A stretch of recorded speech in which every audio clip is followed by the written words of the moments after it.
Simple harmonic motion question of the day. An object in simple harmonic motion, periods pi on 3 seconds.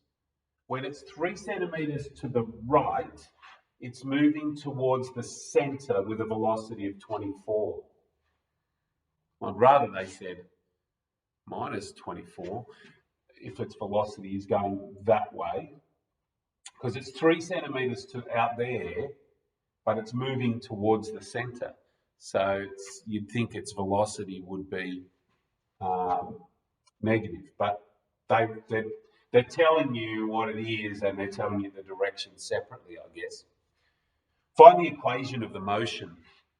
So the equation of the motion that they mean is x equals a cos mt plus alpha plus c.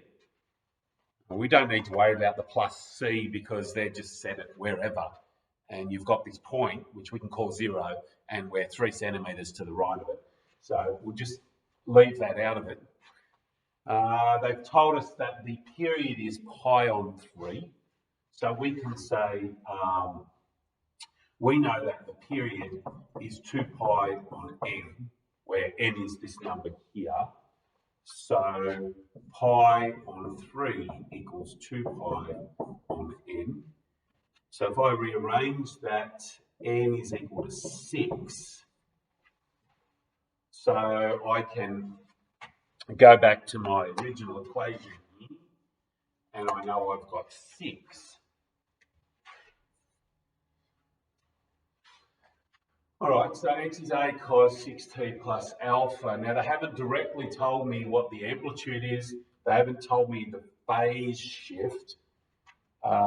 So I've got two unknowns, a, the amplitude, and the phase shift. So I'm going to need two equations. So I'm going to need to use the equation for the velocity as well.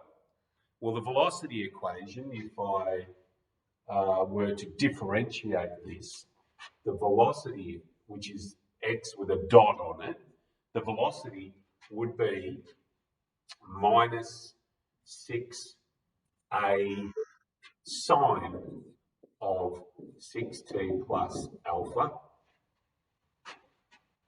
And then they've told us that that velocity is 24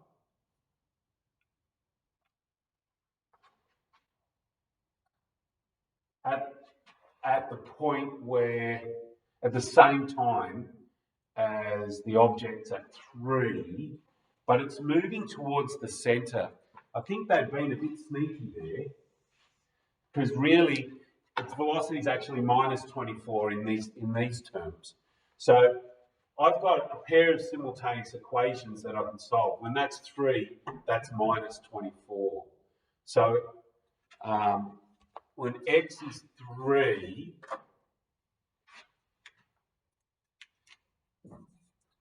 the velocity is minus 24. Because now I've got two equations. One's about the displacement, one's about the velocity, and I've got two unknowns, so I should be able to solve that. I might divide by minus 6 here, just to make that easier. Minus 24 divided by minus 6 will just leave me with 4.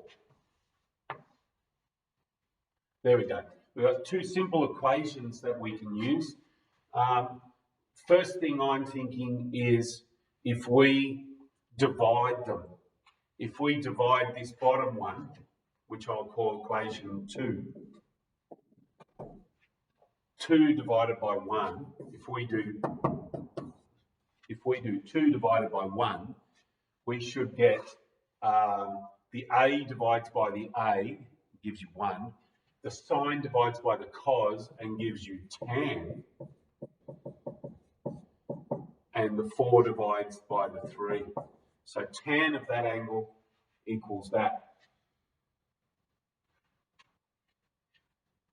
So an object in that, when it's 3 centimeters to the right, it's moving to the center. So that's our starting point there. Now, because we're saying, well, let's start at this position. Let's make this be our initial situation. then t is 0, and we chime in when it's at 3 centimetres to the right and it's heading that way.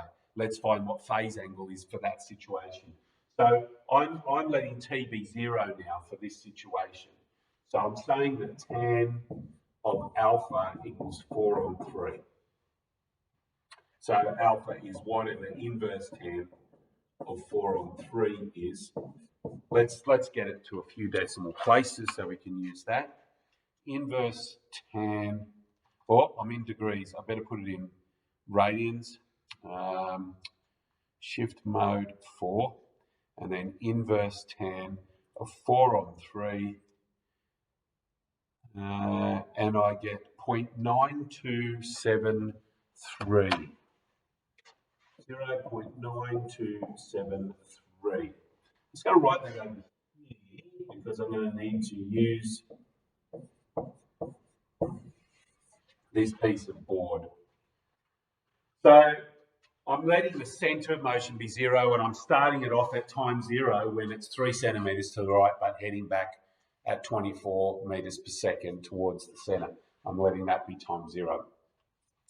And that's the phase angle I get for that situation. Now I need to figure out what A is. So I can pick one of these to substitute into. So I'll substitute back into the top equation.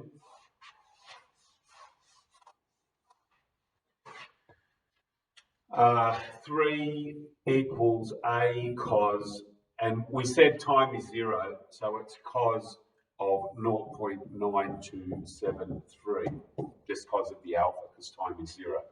So A equals 3 divided by cos 0.9273, and I'll just have a look at what that equals to. Cos of that, and 3 divided by that, and you get 5. Now I could have done that in exact terms as well by, instead of having that, I could have kept that as the inverse tan of 4 on 3, because that's an angle. So if that's the angle we're talking about, tan of theta equals 4 on 3. So theta is inverse tan of 4 on 3, and by Pythagoras that will be 5. So cos of inverse tan of 4 on 3 is equal to 3 on 5, and 3 on 3 on 5 is equal to 5. So you could have worked it out in exact values if you wanted to. So I've worked out the equation of motion. So I'll go back up there and I'll fix that up and write it in. The equation of motion is that x equals 5 cos 6t plus 0.9273. So that's the equation of motion. Now find the maximum speed. The maximum speed. What do you think we could do for the maximum speed? Well, that'll be at the centre of the motion. So we can just find the velocity when x is 0. So when is x 0? That's what I'd like to know, because then I can find the velocity at that point. Maximum speed will be at the centre of the motion. Well, velocity is actually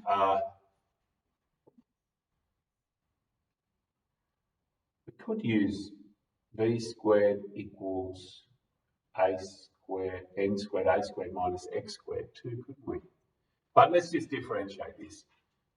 Although that'd be easy if x is. Okay, let's just differentiate this. So we get minus 30 sine 6t plus 0.9273. Now it's going fastest at the centre, so we want to know when x is 0 what t is, and then we can put that value in there. So when x equals 0,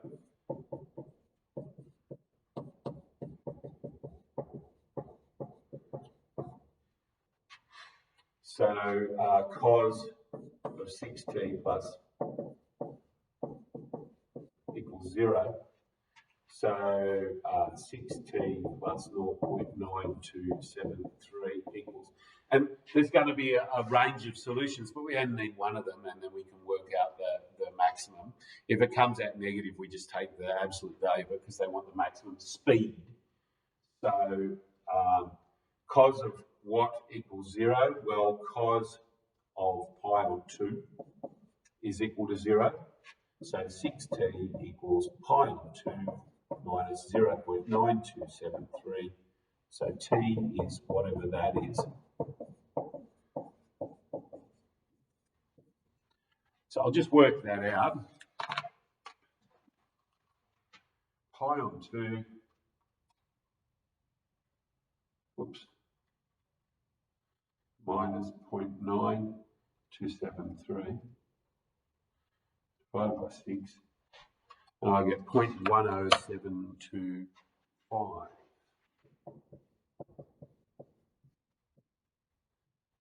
Seconds.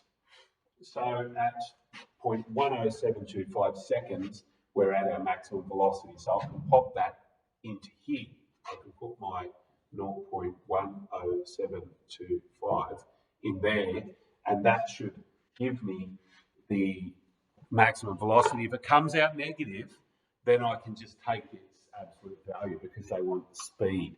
But whichever way it's going at its quickest through the centre of the motion.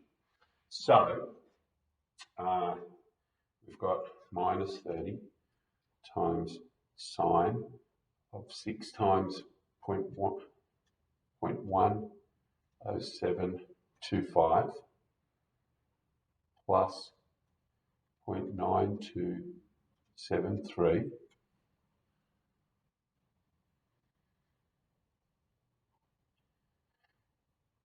and I'll get minus 30. So the maximum speed is 30. Maximum speed, because I get minus 30 when I put that in there, so the maximum speed is 30. Now, if you had your thinking cap on, you'd go, you don't have to do all that working to get that answer. One way you could think about it is, look at this velocity equation that we've got here. It's got this guy in it, sine of something. Now, we know that sine of something, sine, oscillates in between 1 and minus 1. The sine wave goes between 1 and minus 1. Just plain old sine itself. If you put minus 30 there, it goes between 30 and minus 30. But I'm talking about this sine bit here, it goes between 1 and minus 1. If I'm asked what's its maximum, I'll say 1. The biggest that ever gets to is 1, or the smallest minus 1. Which means I could have just said the maximum and minimum velocities are going to be minus 30 for the minimum and 30 for the maximum for the velocities. In other words, the maximum speed is 30, and I could have got that just by looking at this here straight on up. I don't have to go through all that work of finding the time where the displacement is 0 and putting that back in the velocity equation. Just look at that to get the answer. So the maximum speed is going to be this number here always. Okay, but the absolute value of it. So the answer is 30 for that. So just to be clear what we've achieved so far, our equation of motion is x equals 5 cos 6t plus 0.9273. Our maximum speed was 30 meters per second. Find when the object is next 3 centimeters right of the center.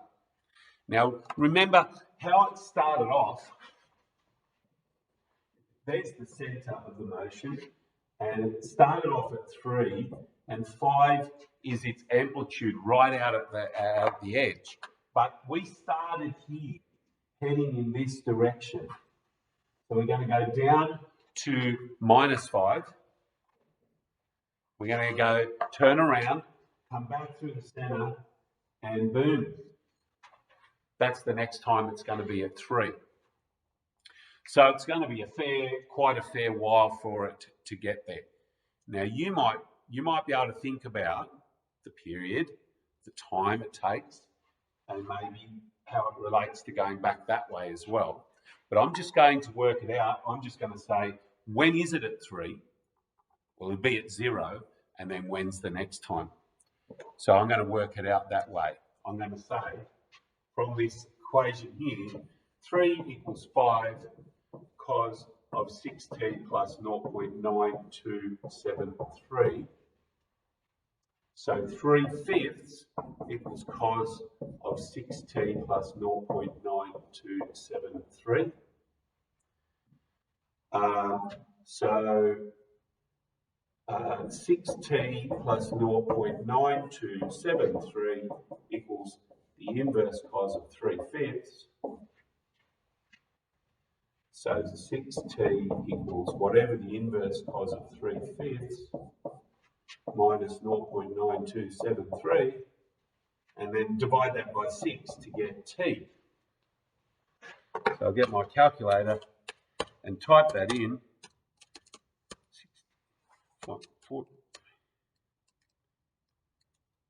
0.738 is what I get. So about 0.74 seconds will be when it's next 3 centimetres to the right of the centre.